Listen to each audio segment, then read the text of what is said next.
Boa noite, igreja. A paz do Senhor a todos os irmãos. Quero agradecer mais uma vez essa oportunidade de falar a palavra de Deus e agradecer ao pastor Júlio também por essa oportunidade. Eu convido a igreja a ler Oséias, capítulo 3, o livro de Oséias, no capítulo 3. O Senhor me disse: vai outra vez, ama uma mulher amada de seu amigo e adúltera, como o Senhor ama os filhos de Israel, embora eles olhem para outros deuses e amem os bolos de uvas. E comprei para mim por 15 peças de prata e um homer de cevada, e meio homer de cevada. E lhe disse: tu ficarás comigo muitos dias, não te prostituirás, nem serás de outro homem, assim quero eu ser também para ti. Porque os filhos de Israel ficarão por muitos dias sem rei, e sem príncipe, e sem sacrifício, e sem estátua, e sem éfode ou terafins. Depois tomarão os filhos de Israel e buscarão o Senhor, o seu Deus, e Davi, seu rei, e temerão o Senhor e a sua bondade no fim dos dias. Glória a Deus por isso. Então, o que estava acontecendo aqui nesse trecho de Oséias 3? O que estava acontecendo é que Deus fez uma comparação, né? Ele pegou um homem íntegro de Israel e mandou que ele se casasse com uma mulher prostituta. Então, em Oséias 1, o Senhor fala, né, que no princípio a palavra de Deus do Senhor por Oséias disse, pois o Senhor a Oséias: vai tomar uma mulher de prostituição e filhos de prostituição, porque a terra se prostituiu desviando-se do Senhor. Então ele queria fazer uma comparação, porque tudo no Senhor é mostrado, porque o Senhor ele é muito grande e poderoso, então e nós somos muito pequenos em relação a ele. Então o que acontecia? O Senhor mostrava a Israel através daquilo que ele tinha ali em vista. O que Israel tinha em vista? Um homem íntegro casado com uma prostituta. Essa era a comparação. E isso chamaria muita atenção do povo de Israel, né? E em dado momento, essa mulher, ela abandona Oséias. O nome dessa mulher é Gomer. E ela abandona Oséias e volta à sua prática.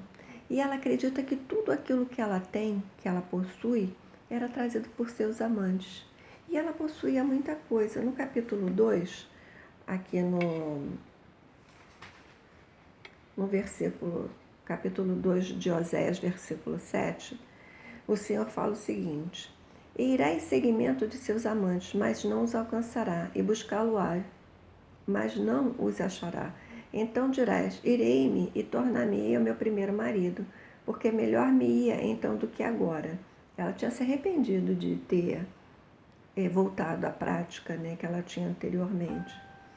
Ela, pois, isso o Senhor falando, ela, pois, não reconhece que eu lhe dei o grão e o mosto e o óleo, e lhe multipliquei a prata e o ouro, e eles usavam para Baal. Quer dizer, tudo aquilo que Deus dava para ela, né? Ele deu um excelente marido para ela, ele deu condições para ela, ele deu prata, deu ouro, né? Deu óleo, deu tudo aquilo que ela precisava, e uma pessoa que tinha muitas posses tinha. E o que ela fazia com aquilo? Ela, ao invés dela se recompor, voltar ao marido, não, ela entregava ao deus Baal, que era o deus que é pagão naquela época, né? Ainda no capítulo 2, versículo 9, o Senhor fala o seguinte: portanto, tornar-me-ei a seu tempo, e tirarei o seu grão, o seu mosto, e no seu determinado tempo, e arrebatarei a minha lã e o meu linho, com que cobriam a sua nudez. Então, o Senhor tirou a mão. O Senhor fez assim: não, agora chega, acabou. Não vou mais dar tudo aquilo que você precisa.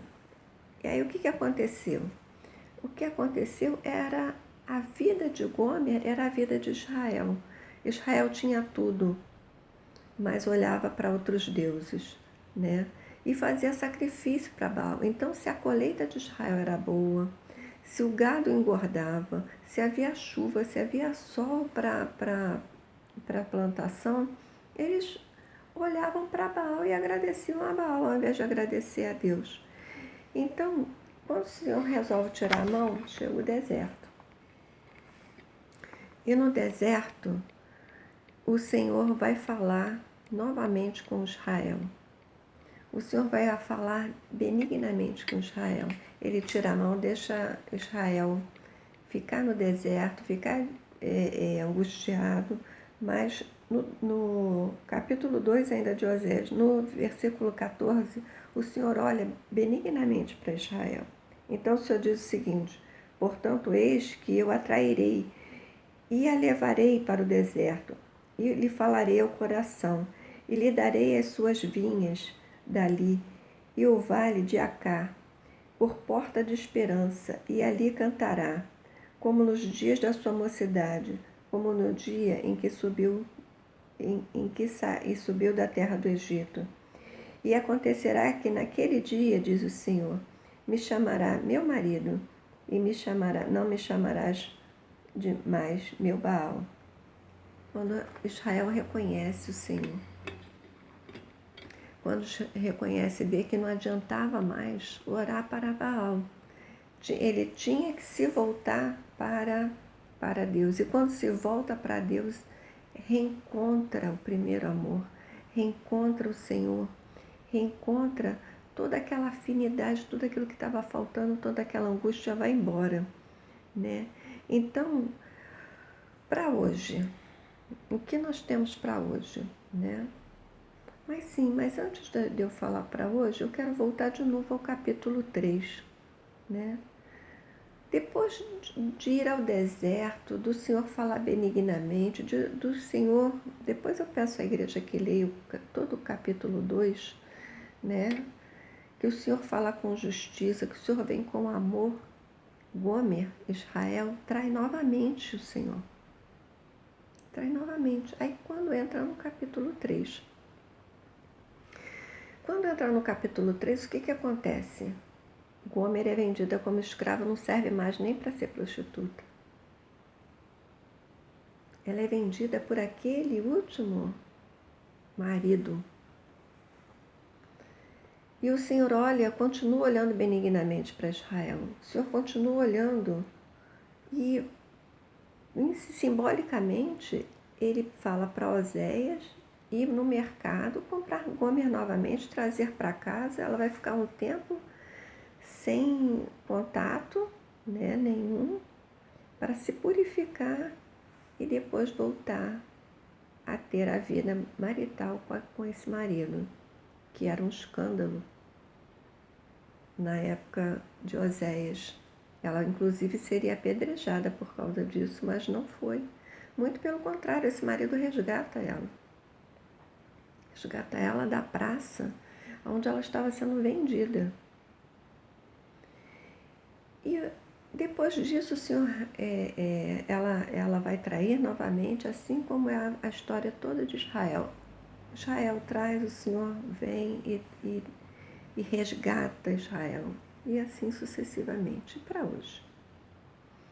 Quando as pessoas estão longe do Senhor, levando uma vida mundana, e a igreja está orando por elas, quantos nossos, né, que pessoas que nós gostamos, pessoas que são nossas próximas, ou pessoas até que a gente conhece, pessoas de vista, que a gente vê que está numa vida mundana e que o Senhor aponta, a gente não sabe por que a gente começa a orar por aquela pessoa.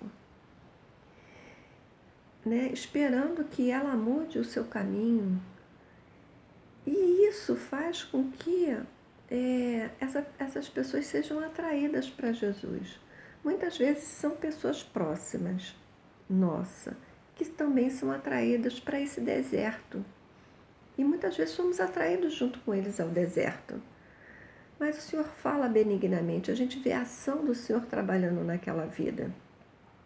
né? E nós somos testemunhas, às vezes testemunhas oculares e às vezes testemunhas ali, tete a tete, ali trabalhando, a gente vendo o Senhor trabalhar naquela vida, né? E, você vê o despertar da pessoa para o Senhor. Então, o Senhor vai falar no coração dessas pessoas, né? É a maravilhosa graça nesse tempo. O Senhor será benigno, né? Eu vou dar uma lidinha no versículo 19. E desposar-te-ei comigo para sempre. Desposar-te-ei comigo em justiça, em juízo, e em benignidade e em misericórdia. E desposar-te-ei comigo em fidelidade, e conhecerás o Senhor. Olha que coisa mais linda. Isso é durante o deserto. É durante o deserto que o Senhor oferece isso tudo. Isso está no capítulo 2 de Oséias. E semeá-la-ei para mim na terra, e compadecer-me-ei de Loruama e Loami, e direi, tu és meu povo, e ele dirá, tu és meu Deus. Esses nomes que eu citei são os filhos de Oséias e Gomer. Porque quando uma pessoa é resgatada pelo Senhor, todo o resto da família é resgatado junto. É a esperança de que todos venham ao Senhor, né? Então, eu quero levar a leitura até a fala do Senhor Jesus, essa graça maravilhosa que está sobre nós, né? Essa graça do Senhor. Eu vou entrar no capítulo de João, no 37, João 6, desculpa. João 6, capítulo 37. João 6, versículo 37. João 6, versículo 37. Tudo que o Pai me dá virá a mim, e o que vem a mim, de maneira nenhuma o lançarei fora, porque eu desci do céu não para fazer a minha vontade, mas a vontade daquele que me enviou. Então, o Senhor não vai lançar fora aquele que virá a Ele. Todas as pessoas das quais a gente ama, das quais a gente se interessa, das quais o Senhor aponta, são pessoas que o Senhor tem para resgatar. É a graça dele, é a graça de Deus. Então eu queria falar isso com a igreja, para que a igreja tenha esperança no Senhor. O Senhor tem planos para nós, para aqueles por quem nós oramos. Tenha esperança na conversão deles. De maneira nenhuma o Senhor vai lançá-los fora. Tenha fé e continue orando, mesmo que as coisas não andem do jeito que você entenda que seria o certo. Porque o Senhor tem um jeito dele de chamar. O Senhor tem o tempo dele de chamar. Mas também quer que você se interesse, quer que você ore, quer que você tenha cuidado, quer que você estude a palavra dele e quer que você tenha uma palavra boa na hora certa. Então, tenha fé. Vamos continuar orando. Haverá muitas conversões. O Senhor tem me dado essa palavra de conversão, essa palavra de fé, essa palavra de ânimo por aqueles que ainda não conhecem a Jesus, que ainda não conhecem a Cristo e não sabem o que estão perdendo por conhecer ao Senhor. Então essa é a palavra que o Senhor me deu, essa palavra é a palavra de ânimo para a igreja, para que ela continue orando, que o Senhor não está alheio para aquelas pessoas que estão afastadas do Senhor. Então, tenham fé. Louvado seja o nome do Senhor. Que o Senhor ainda está comprando, que o Senhor ainda está resgatando, que o sangue do Senhor ainda está sendo derramado por todos aqueles pelos quais nós oramos e que haverá o tempo certo deles se voltarem ao Senhor. Louvado seja o nome do Senhor. Maravilhoso seja o seu nome, que ainda se importa conosco. Ainda há tempo, e o tempo chegará para a nossa descendência também. Em nome de Jesus. E assim eu agradeço a minha rica oportunidade e quero agradecer muito a igreja por tudo. Vamos continuar orando, igreja, com muita fé. Amém? Amém.